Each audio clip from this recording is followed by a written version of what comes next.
Impact za sanctions zibeera ki? Here, lack of reasoning.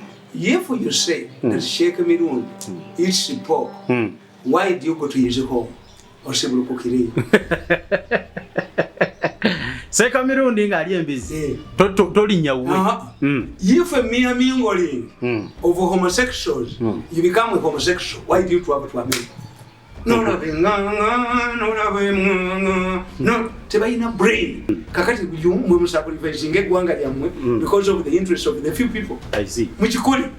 Buli omwejja kusaba sente mu government. N'abimengo babasasula. Ate bo bennyini abakiyisiriza. Abantu bajja kujja ku budaala. Nakolanga wakonale bugundi nti yasiyaganga yansiyaga. Oyina ekyuma ekikabera effundo nti bandisiyaze. You have experts. Noleka engoye zo ng'osaddemu. Ne bakolagana n'abasirikale. Pulezidenti gy'agenze ne balwisayo emmotoka. Ne bagamba mujja kusula wano. Konzima basent bakolaganye ne Tukuwadde mwinyi. N'osanga engoye zo essaawa zo nga bazifudde. Nabo bantu abo. Nabo bubbi bwesirabangako wala.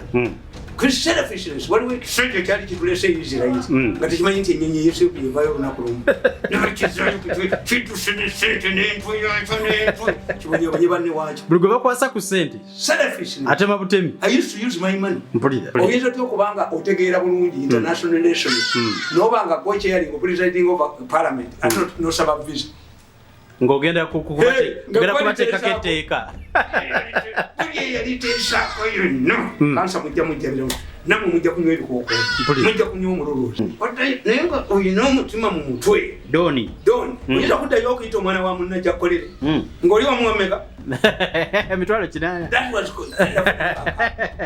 That was nakalema yonogira ebintu ebyo ebibuulirana ani atanyinga. If you have human feelings mwalitegedde nti abantu banyiga abantu balumwa.